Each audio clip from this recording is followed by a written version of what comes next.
Послеполуденное солнце мягко освещало оживленную улицу, заставляя дома отбрасывать длинные тени, а прохожих и машины мелькать в ритме вечного городского шума и суеты.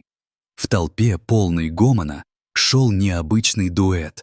Слепая девочка по имени Мэри, осторожно держащая одной рукой поводок своей служебной собаки-проводника Рокки, а другой — свою белую трость. Рокки, замечательно обученный немецкий овчарка, двигался уверенно и спокойно, чувствительно реагируя на мельчайшие изменения вокруг, помогая Мэри спокойно ориентироваться в этом мире, полном звуков и движений. Его умные глаза постоянно следили за обстановкой, а движения были плавными и скоординированными, словно он был не просто собакой, а продолжением самой девочки. Многие прохожие, заметив эту пару, останавливались, наблюдая с уважением и восхищением за чистым тихим единством между хозяином и питомцем, настолько крепким, что казалось, они понимают друг друга без слов. Внезапно этот мир покоя и привыкшей гармонии нарушил пронзительный вой сирен, нарастающий и выбивающийся из привычного городского шума. Из-за угла с визгом заявили полицейские машины. Их огни ярко мигали, а двигались они стремительно, перекрыв всю дорогу и останавливаясь прямо перед пешеходным переходом, где в этот момент стояла Мэри.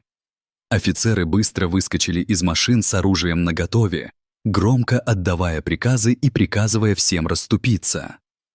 Девочка испугалась, не понимая происходящего, и застыла на месте, чувствуя, как холодный страх сковывает ее тело.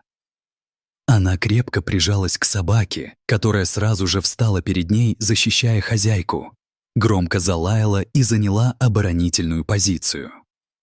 Напуганный поведением Рокки, один из офицеров воспринял это как угрозу, и без дальнейших колебаний раздался резкий выстрел.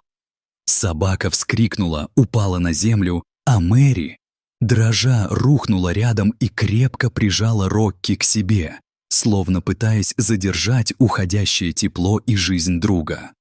Толпа, собравшаяся вокруг, внезапно затаила дыхание, а затем раздались возмущенные голоса. «Это же служебная собака! Она всего лишь ребенок! Нельзя так обращаться с ними!»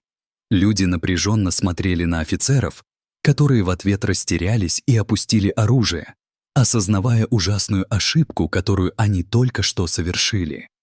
К ним подошел пожилой ветеран по имени Джон, держа в руках старую военную фуражку, символизирующую не только прошедшую войну, но и уважение и преданность. Он опустился рядом с раненой собакой, осторожно погладил ее по голове и с глубоким уважением произнес: «Я знаю эту собаку.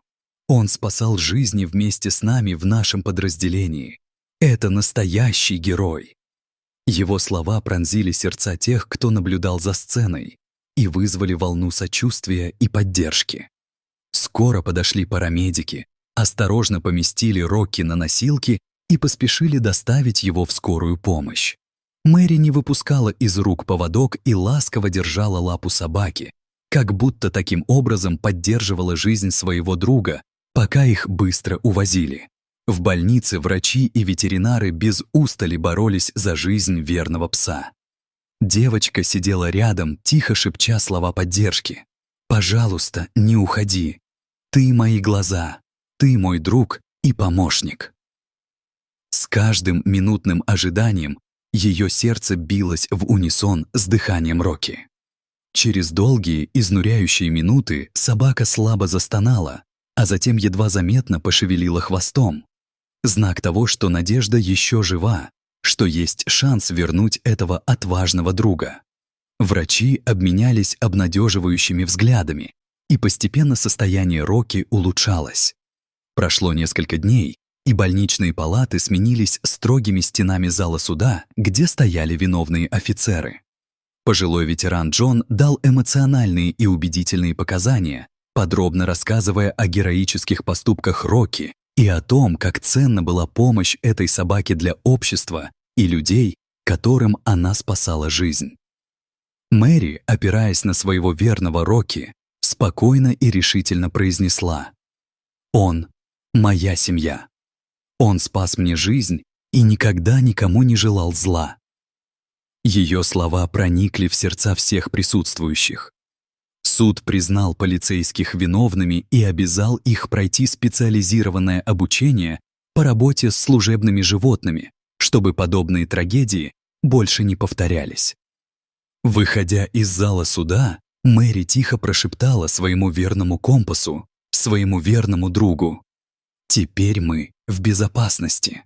Рокки бодро помахал хвостом, вновь наполняя ее мир светом, теплом и уверенностью. Этот случай стал символом силы дружбы, самопожертвования и непоколебимой преданности, напоминающим всем нам о том, что даже в сложных ситуациях можно сохранить человечность и сострадание. Если вам понравилась эта трогательная и вдохновляющая история, поставьте лайк и подпишитесь на канал. Впереди вас ждет еще много удивительных рассказов о храбрости, дружбе и настоящем героизме.